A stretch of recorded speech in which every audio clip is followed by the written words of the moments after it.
میں ذرا اجازت دیں باقی مہمانوں سے کائرہ صاحب آواز آ رہی ہے؟ جی آ رہی. السلام علیکم کائرہ صاحب. کائرہ صاحب یہ جو جہانگیر ترین صاحب کا ایشو ہے، اصول اخلاقیات قانون، سپریم کورٹ کا فیصلہ، کیا یہ دفاع ٹھیک ہے پی ٹی آئی کا کہ وہ ہمیں آفیشلی تو کچھ کر نہیں سکتے، صرف بریف دینے آئے؟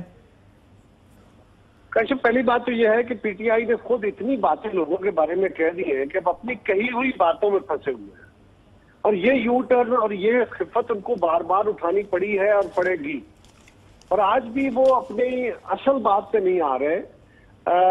یہ بات بھی انہوں نے لیڈر نے جب دوسروں پہ اعتراض کرنا ہو، ان کو گالیاں دینا ہو تو پھر بڑے زور سے دی ہوئی ہیں گالیاں، بڑے زور سے موقف دیے ہیں، اور آج خود اس میں ناکو ناک پھنسے ہوئے ہیں. میرا موقف یہ ہے کاشف صاحب، میرا موقف ویسے آپ سے مختلف ہے.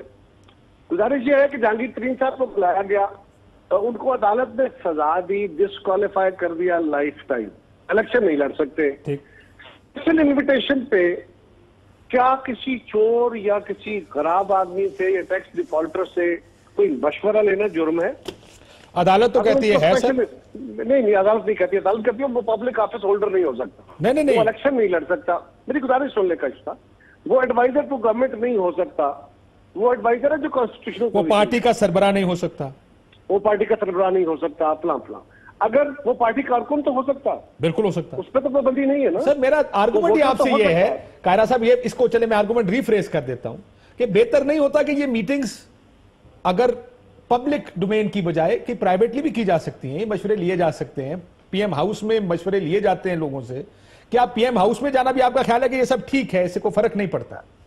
کاشف یہ بات آپ کی رائے بڑی اچھی ہے، یہ ہو سکتا تھا، لیکن اگر پی ٹی آئی نے یہ سارا کچھ پہلے نہ گالیاں دی ہوتی، لوگوں کو برا بھلا نہ کہا ہوتا، تو آج ان کو خود یہ دن نہ دیکھنے پڑتے. میں پھر آپ کو کہوں گا، کیبنٹ کے اندر بہت سارے لوگوں کو ان کی ذاتی حیثیت میں ایک ایکسپرٹ کے طور پہ بلایا جاتا ہے، ان سے آراء لی جاتی ہے، اس پہ ڈیبیٹ ہوتی ہے. اب پرائم منسٹر ہاؤس میں کتنے لوگ بیٹھ کے وہ ڈیبیٹ کریں گے؟ 2 4 5 لوگ.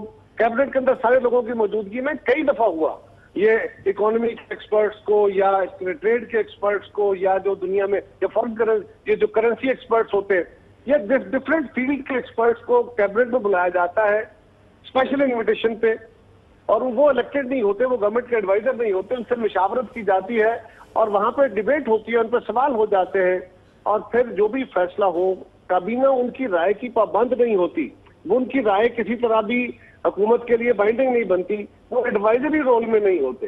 سو ان کی حیثیت وہ کرپٹ ہے نہیں ہے، وہ ڈکلیئرڈ ہے نہیں ہے، وہ کنوکٹڈ ہے نہیں ہے، یہ میٹر نہیں کرتا وہاں پہ.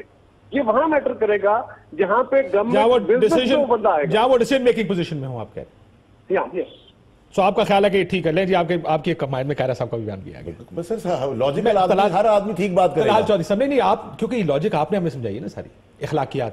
نہیں، انہوں نے خود ہی تو گالیاں دے دے کہ یہاں تک پہنچے ہیں. شاہ محمود صاحب کو بھی یہ لاجک سمجھائے پھر.